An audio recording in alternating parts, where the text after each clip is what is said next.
வணக்கம் ஃப்ரெண்ட்ஸ். நம்ம மணி மேனேஜர் சீரீஸ்ல இன்னைக்கு மிக முக்கியமான 3வது பகுதிக்கு வந்திருக்கோம். அதுதான் கடன் பிரச்சனை. இன்னைக்கு பலரோட நிம்மதியை கெடுக்கிற மிகப்பெரிய விஷயம் இந்த கடன் தான். சம்பளம் வருது, ஆனா வட்டி கட்டவே சரியா இருக்கு. கிரெடிட் கார்டு பில்லை பார்த்தாலே பயமா இருக்கு.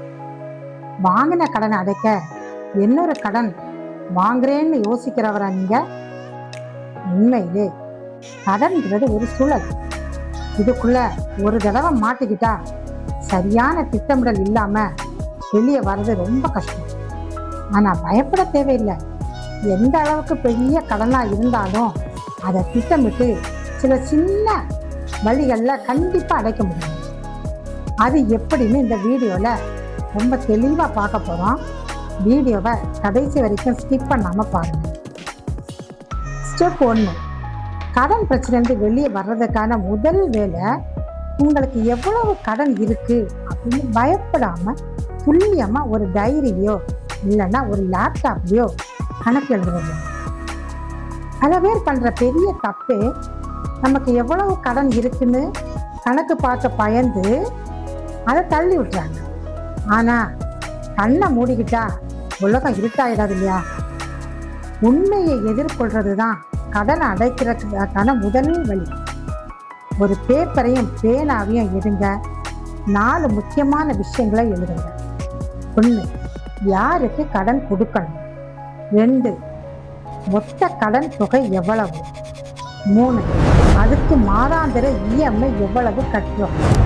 4, அதோட வட்டி விகிதம் எவ்வளவு.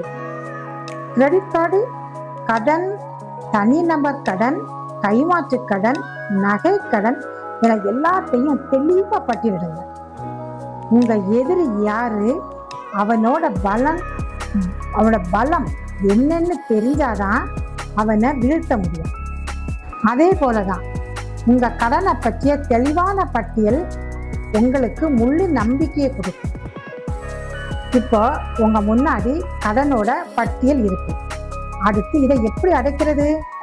இதுக்கு உலக அளவில் புகழ்பெற்ற 2 வழிகள் இருக்கு. ஒன்று ஸ்னோபால் மெத்தட், அதாவது பனிப்பந்து முறை. உங்களோட கடன் பட்டியல்ல எது ரொம்ப சின்ன தொகையோ, உதாரணத்துக்கு 5000 ரூபாய் அல்லனா 10,000 ரூபாய் கடன் இருந்தா அதை முதல்ல அடைக்க முயற்சி பண்ணணும். அந்த சின்ன கடன் அடைச்சிட்டோம்னா உங்க மனசுக்குள்ள ஒரு பெரிய நிம்மதியும், அப்பாடா நம்மளால கடனை அடைக்க முடியும் அப்படின்ற நம்பிக்கையும் கிடைக்கும்.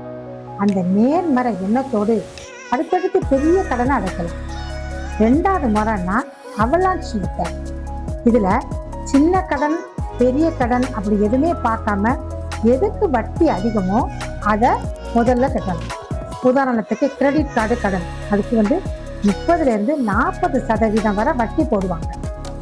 இதை அதிக வட்டி இருக்கிற கடனை முதல்ல அடைச்சு முடிச்சிட்டோம்னா நீங்க கட்டுற வட்டி பணம் ரொம்ப மிச்சமாகும்.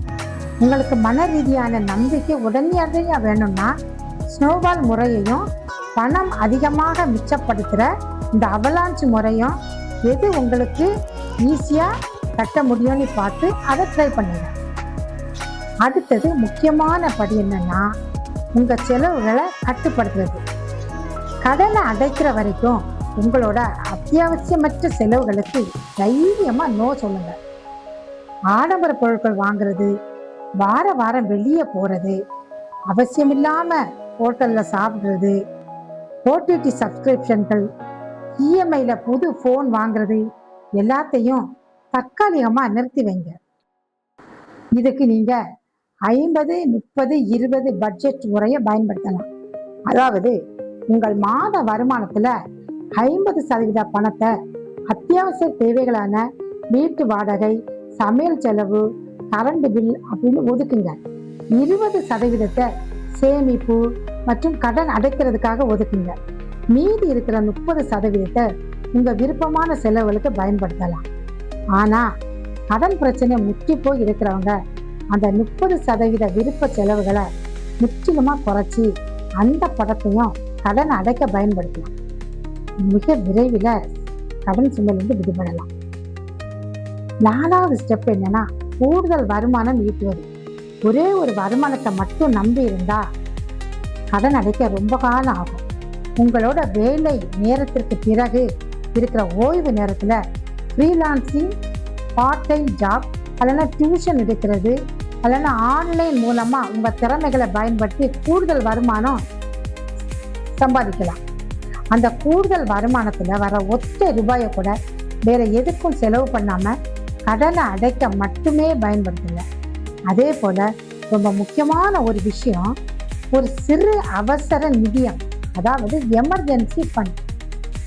அதுக்கு நாம ஒரு 10,000 ரூபாயாவது தனியா எடுத்து வைக்கணும். ஏன்னா திடீர்னு ஒரு மருத்துவ செலவு இல்லைன்னா திடீர்னு ஒரு அவசர செலவு எதுவும் வந்தா நம்ம மீண்டும் கடன் வாங்க வேண்டிய நிலை வரக்கூடாது இல்லையா? நண்பர்களே, ஃப்ரெண்ட்ஸ், கடன் பிரச்சனையிலிருந்து வெளியே வர்றதுக்கு ஒரே ஒரு நாள் இல்லை நடக்கிற அற்புதம் இல்லை. அதுக்கு தொடர் முயற்சியும் கடுமையான சுய கட்டுப்பாடும் ரொம்ப அவசியம். இன்னைக்கு நிலைமை கஷ்டமா இருக்கலாம், ஆனா சரியான திட்டமிடுதல் இருந்தா கண்டிப்பா நாளைக்கு நம்ம கடன் இல்லாத சுதந்திரமான வாழ்க்கைய வாழ முடியும். இன்னைக்கே உங்க கடன்களை பட்டியலிட தொடங்குங்க. இந்த வீடியோ உங்களுக்கு பிடிச்சிருந்துன்னா, பயனுள்ளதா இருந்தா கடன் கவலையில இருக்கிற உங்க நண்பர்களுக்கு அல்லது உங்க உறவினர்களுக்கு இந்த வீடியோவை ஷேர் பண்ணுங்க. இந்த வீடியோவை சப்ஸ்கிரைப் பண்ணி வச்சுக்கிட்டா நான் எப்போ வீடியோ போட்டாலும் அது உங்களுக்கு வரும். பெல் ஐக்கானையும் கிளிக் பண்ணிக்கோங்க. அடுத்த டியூஸ்டே மேனேஜ்மெண்ட் தொடரில் சேமிப்பை முதலீடாக மாற்றுவது எப்படி அப்படின்ற சுவாரஸ்யமான தலைப்பில் சந்திப்போம். ஓகே ஃப்ரெண்ட்ஸ், பாய்.